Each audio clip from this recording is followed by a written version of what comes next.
Yeah, certainly. I think what this transaction has done is put unconventional sources of lithium really into the limelight. You've got a lithium major, Galaxy, partnering with Lepidico right in our backyard, Western Australia, which is the biggest source of lithium in the world.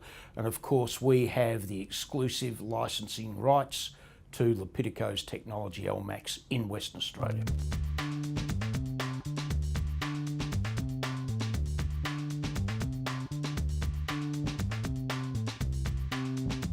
Well, there are a number of things we have to do, and we've met most of the conditions precedent. However, the remaining condition is committing to the construction of a plant, an LMAX plant, anywhere in the world.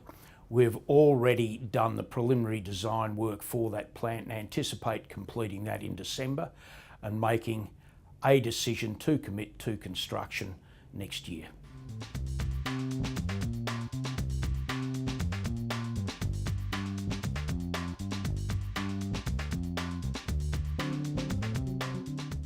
It's worth looking at that historically to start with, and in that area we've got lithium pegmatites and they cross common lease boundaries.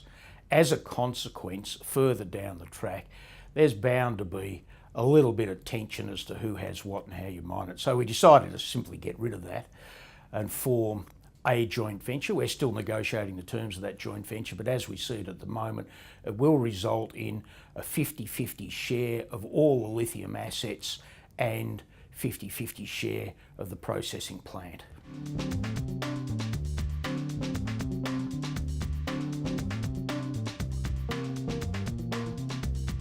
Well, the first thing you've got to do is look at what's in that plant today. It has gravity circuits, it has flotation circuits.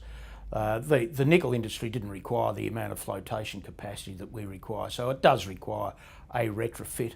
That was looked at by Kidman, and they did detailed engineering work on the retrofit of that plant. So all of the technology has been looked at, all of the engineering work has been done. It's simply a matter of implementing the upgrade when required.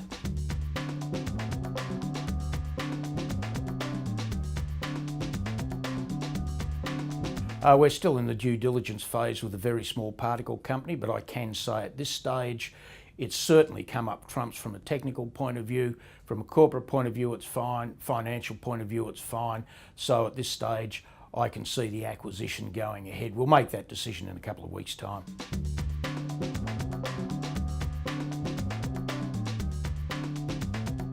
The graphite assets are going ahead very well, and I've got to say the main focus, of course, is Madagascar on high-grade graphite deposits, large flake.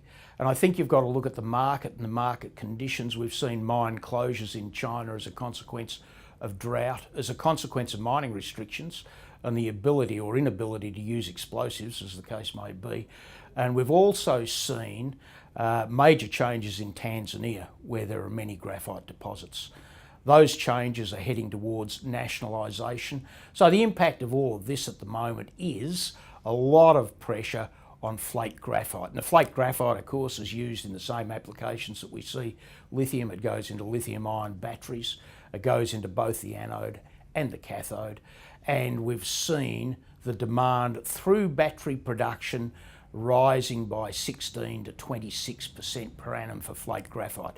Now that's a fabulous market to be in, and we've got the timing just right. Obviously, as we've announced in the past, our intentions are to spin those assets out, and we're working very hard to do that.